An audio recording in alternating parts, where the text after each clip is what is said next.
மதுரை மாவட்டம் மேலூர் அருகே கம்பூர் ஊராட்சிக்கு உட்பட்ட ஐவத்தான்பட்டி, குறிஞ்சிநகர் உள்ளிட்ட பகுதிகளில் சுமார் 1800க்கும் மேற்பட்டவர்கள் வசித்து வருகின்றனர்.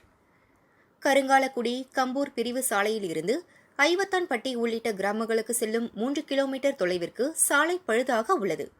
இந்த சாலை கடந்த 10 ஆண்டுகளுக்கு முன்பு அமைக்கப்பட்ட நிலையில் தற்போது ரோடு முழுவதும் பெயர்ந்து ஜல்லிக்கற்களாகவும் பள்ளமாகவும் உள்ளது. அவசர தேவைகளுக்கு இச்சாலையை பயன்படுத்த முடியாத நிலை உள்ளது. சாலை பழுது காரணமாக வாகனங்கள் செல்ல முடியவில்லை. பள்ளி செல்லும் மாணவர்கள் 3 கிலோமீட்டர் நடந்து கம்பூர் பிரிவு சாலை சந்திப்பில் பஸ் பிடித்து செல்லும் அவல நிலைக்கு தள்ளப்பட்டுள்ளனர்.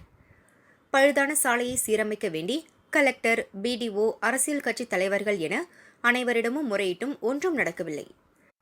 புறக்கணிப்பான்.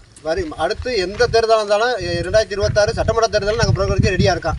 ரோடு மட்டும் போடலாம். எம்பி தேர்தல் வந்து எல்லா தேர்தலும் புறக்கணிச்சிருப்போம். நாங்கள் எந்த அதிகாரியுமே இது வரைக்கும் எங்களுக்கு நடவடிக்கை எடுக்கல. எம்பி தேர்தலும் புறக்கணிப்போம். அடுத்த சட்டமன்ற தேர்தலும் நாங்கள் புறக்கணிக்க ரெடியாக இருக்கோம். ஊர் மக்களும் பொதுமக்கள் எல்லாம் ரெடியாக இருக்கோம். நொந்து போன கிராம மக்கள் லோக்சபா தேர்தலை புறக்கணிப்பதாக அறிவித்தனர். ஓட்டு கேட்டு ஊருக்குள் யாரும் வரக்கூடாது என எச்சரிக்கை விடுத்தனர். இதுகுறித்து நெடுஞ்சாலைத்துறை உதவி செயற்பொறியாளர் வெங்கடேஷ் பாபு கூறுகையில், புதிய தார் சாலை அமைப்பதற்கான திட்ட மதிப்பீடு தயார் செய்து அரசுக்கு அனுப்பப்பட்டுள்ளது. நிதி வந்தவுடன் பணிகள் தொடங்கும் என்றார். தமிழகம் முழுவதும் பல்வேறு கிராமங்களில் 10 முதல் 20 ஆண்டு காலமாக மோசமான சாலைகளை சீரமைக்காமல் விடப்பட்டுள்ளது. இதனால் தேர்தலை புறக்கணிப்பதாக கிராம மக்கள் அறிவித்து வருகின்றனர். தேர்தல் தேதி அறிவிப்பு வெளியாவதற்குள் மோசமான சாலைகளை சீரமைக்க வேண்டும்.